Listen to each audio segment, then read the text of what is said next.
Mississippi app and your local SuperTalk Mississippi radio station.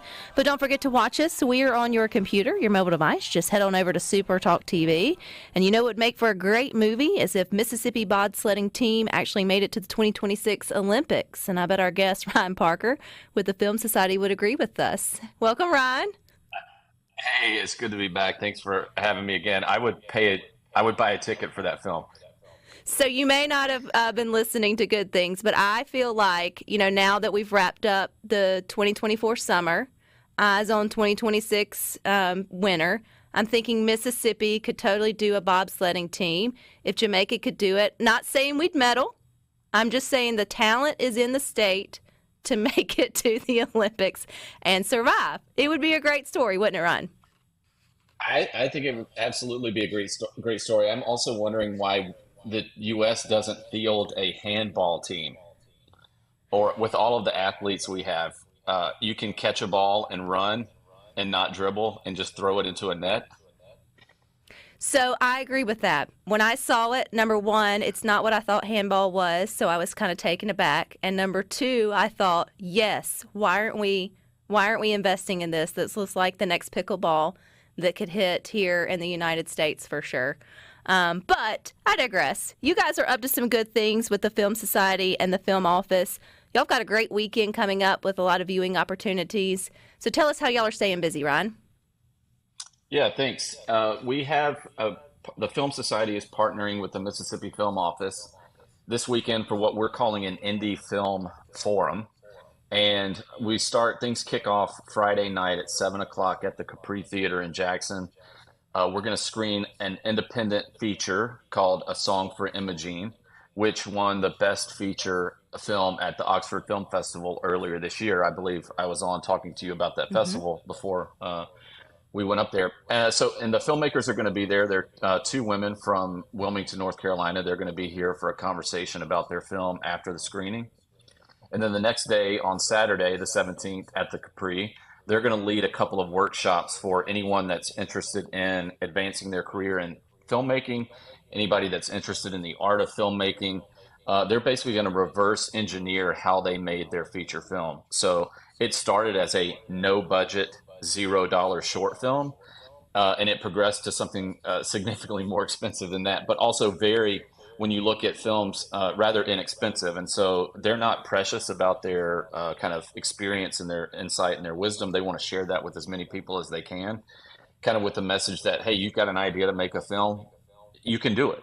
Here's how we did it. So they're going to spend about 2.5 hours Saturday morning walking through that workshop. We'll break for lunch, and then that afternoon they're going to lead another workshop on the business of acting. So if anyone is around that's an aspiring actor or actress and wants some information or conversation about how to kind of make that a career, Christy Ray, who is one half of the company Honeyhead Films, will be giving that presentation. And she and Erica Arley, who is the director of the film we'll screen on Friday, will lead the workshop on Saturday morning. Ryan, now since, the pandemic showed us we can do so much more on Zoom, particularly auditions for those in the entertainment industry, is it possible for you to still keep your roots here in Mississippi and aspire to do things like film or be an actress or an actor or work in the film industry? Because used to, you would think, just like with music, you would have to, pick up your roots and move to the West Coast or move to Nashville. Are there more opportunities now for people to be able to have their cake and eat it too? I think you're right. I think so. And that's one of the things that Christy's going to focus on, because she is a working actress herself, alongside being a producer and a filmmaker in her own right. And like I said, they're based in Wilmington, North Carolina. So similar situations, right? Not in LA, not in New York, not in Atlanta.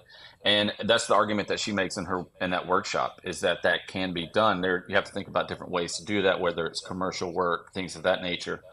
But yeah, you constantly see, and this is where the Film Office can come in handy for folks as a resource and as a contact. I mean, they're constantly posting casting calls, right, for things that are shooting here, be that a short film, a feature-length film, or a commercial, for example. So, yeah, I think it's easier than it's ever been. Does that make it easy? Not quite sure. I know that's what we'll learn this weekend.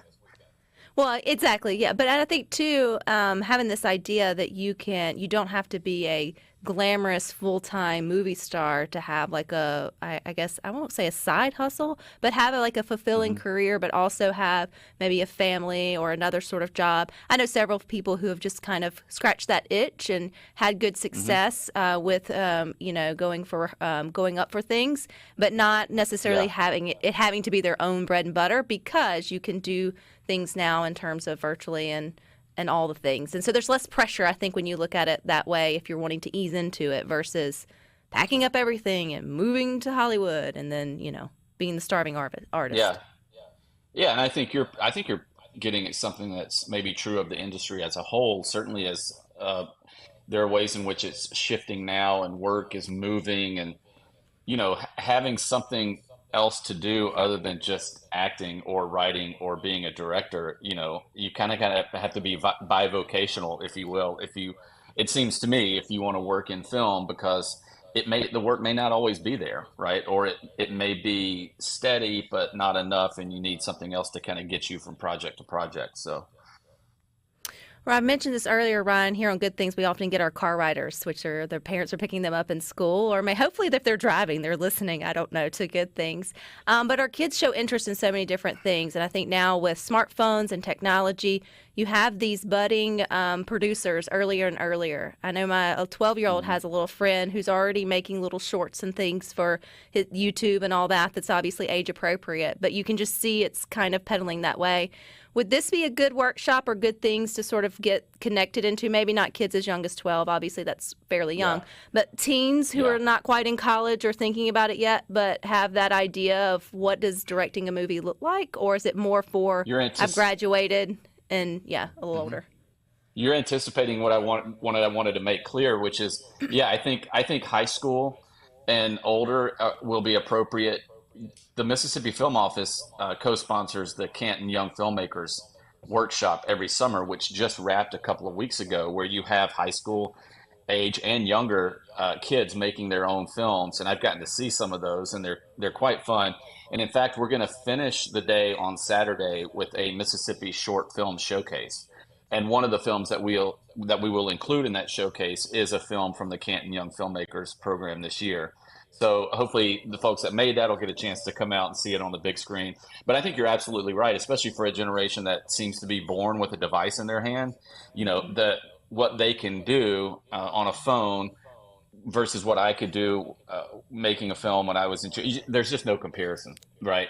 Right. And so, yeah, I think the younger, there are opportunities like that across the metro area throughout the year for young filmmakers. But in our case here on Saturday, I think, again, high school and older would be a great audience for that.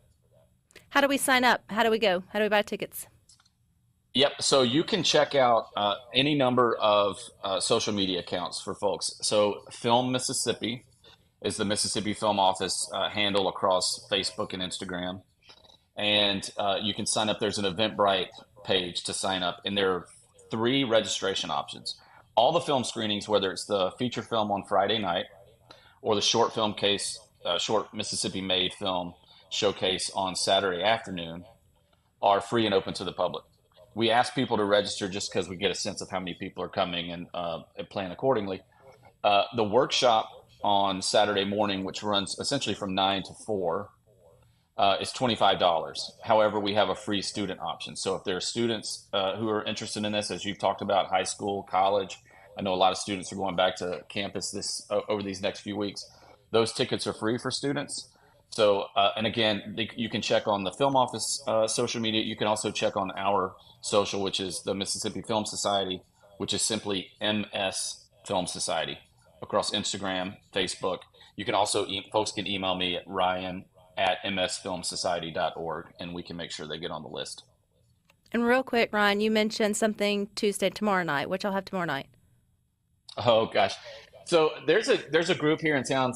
Some of your listeners may be familiar with, called the Jackson Film Club, and it's an organization of just, or really a loose gathering of folks that just love movies and go watch movies together. And Michael Lamb is kind of oversees that and runs that. And we've started together a monthly series called Movies on Tap. So this will be for older listeners. We go to Fertile Ground Brewing Company over in Bellhaven once a month, and we just pick an old film that, we usually ask whoever's with us, like, what do you want to watch next month? And one of Aaron, who's the assistant brewer over at Fertile Ground, asked if we could screen the sci-fi classic Tremors with Kevin Bacon. And so we're gonna, yeah, I see you pumping your fist. I did the same thing. I can't tell you how many times I've watched that film. I will be there. I'm actually going to host tomorrow night. So 7 o'clock at the brewery if you guys want to come out. And it's just fun. There's a food truck. We grab a bite to eat. Of course, the guys at Fertile Ground are pouring beers, but it's just a chance to watch a fun movie, you know. So last time we watched, I believe it was Blade Runner, but Tremors tomorrow night. So yeah, come on out. I love it, Ryan. Thank you for your time and all you're doing for film in Mississippi. Looking forward to have you back soon. Thank you so much. Have a great day.